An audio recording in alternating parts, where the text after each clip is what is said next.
जय हिंद साथियों, एक बार फिर आपसे जुड़ चुके हैं। आज लेकर आए हैं जयशंकर प्रसाद का जीवन परिचय के साथ साथ उनकी रचनाएं। जैसा कि जानते हैं कि जयशंकर प्रसाद का जन्म बहुत ही कठिन परिस्थितियों में हुआ। इनका जन्म जो हुआ है वह 1889 ईस्वी में हुआ है। तो जीवन परिचय आप किताब से देख सकते हैं। हम आपकी रचनाएं उनकी दिखा देते हैं। यह रचनाएं कक्षा 10 की किताब से ली गई हैं।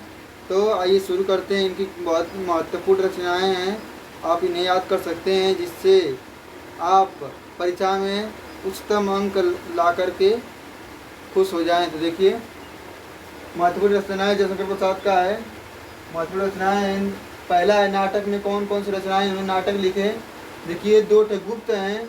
गुप्त का मतलब आप जान जाएं कि इसमें गुप्त वाले आते हैं, फैमिली वाले, जैसे चंद्रगुप्त हो गया, स्कंदगुप्त। देखिए, चंद्रगुप्त, स्कंदगुप्त। और उसके बाद है अजातशत्रु, ध्रुवसाम्नी, राजश्री। यह इनकी 5 महत्वपूर्ण नाटक हैं। इसके बाद है कहानी पुरस्कार। कहानी परीक्षा में 12 पूछा जा सकता है। प्रतिध्वनि है, आकाशदीप है, छाया, इंद्रजाल। यह सभी महत्वपूर्ण हैं। इनकी और भी रचनाएं हैं, जैसे में है इन्होंने उपन्यास लिखे हैं। उपन्यास में इन्होंने क्या क्या लिखा है देख लीजिए।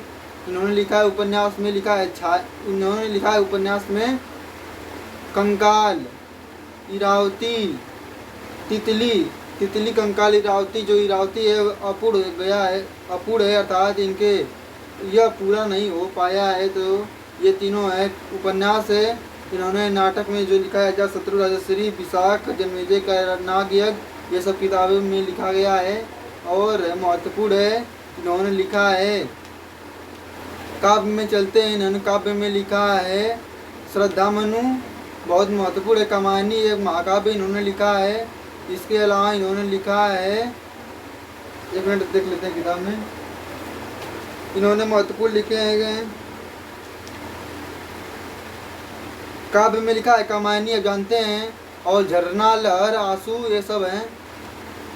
पर झरना, आंसू, लहर। उपन्यास में कंकाल, तितली, इरावती। और निबंध इन्होंने लिखा है कला काव्य और अन्य निबंध। इनकी जो भाषा शैली रही है वह वर्णनात्मक शैली इन्होंने कहीं कहीं प्रयोग किया है, तो कहीं कहीं अलंकारिक रूप से भी प्रयोग किया है। और भावनात्मक, चित्रात्मक इन्होंने इनकी शैली रही है। तो जयशंकर प्रसाद का जीवन परिचय ये देखते हैं। इनका जन्म जो हुआ है काशी के प्रसिद्ध एक वैश्य परिवार में हुआ है। इनके जो पिता थे वह तंबाकू की फैक्ट्री में एक कार्य करते थे, अर्थात उनके मालिक थे।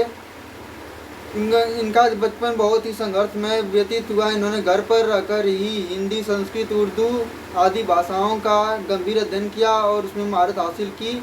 यह बहुत ही मेधावी छात्र रहे हैं। इनके पिता का, इनकी माता का देहांत बचपन में ही हो जाता है। और जो इनके बड़े भाई हैं जिनका नाम शंभुनाथ है, उनका भी देहांत इनके बाल्यावस्था में, अर्थात लगभग 16 साल की युवावस्था में ही हो जाता है। और जो अब घर का जो सारा काम भार होता है उनके कंधों पर आ जाता है, जिससे इनके जीवन में बचपन से ही कठिन विपत्तियों का सामना करते हुए ये आगे बढ़ते हैं। और इनका विवाह भी बड़ा कष्टमय होता है। 3 पत्नियों की मृत्यु हो जाने के बाद भी इन्होंने अपने हृदय में हिंदी साहित्य के प्रति इतिहास जो है वह हिंदी साहित्य एवं काव्य को अपने हृदय में संजोए हुए हैं। यह जो हैं यह कहलाते हैं, जो यह छायावाद के 4 स्तंभों में से प्रमुख माने जाते हैं। तो जैसे 4 स्तंभ आप जानते हैं, 4 स्तंभ में कौन कौन है?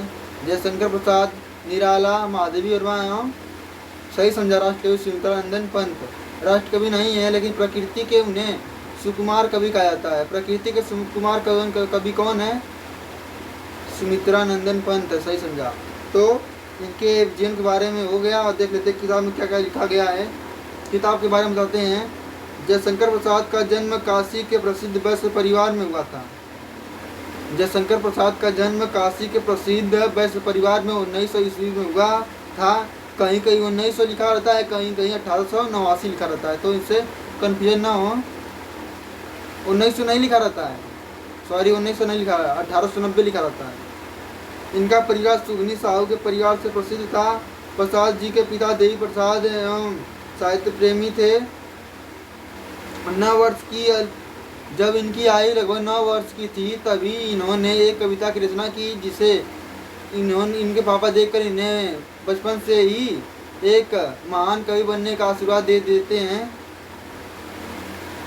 17 वर्ष की आयु में इनके भाई शंभुनाथ का स्वर्गवास हो जाता है। अब घर का सारा जो कार्यभार होता है इनके कंधों पर आ टूटता है। इनका विवाह 3 पत्नियों से होता है, लेकिन इनके जीवन में कभी सुखी नहीं हुए।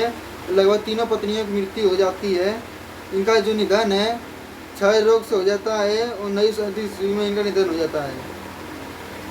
तो आज के लिए बस इतना ही। वीडियो अच्छी लगे तो अपने दोस्तों में शेयर कर सकते हैं। जय हिंद, धन्यवाद।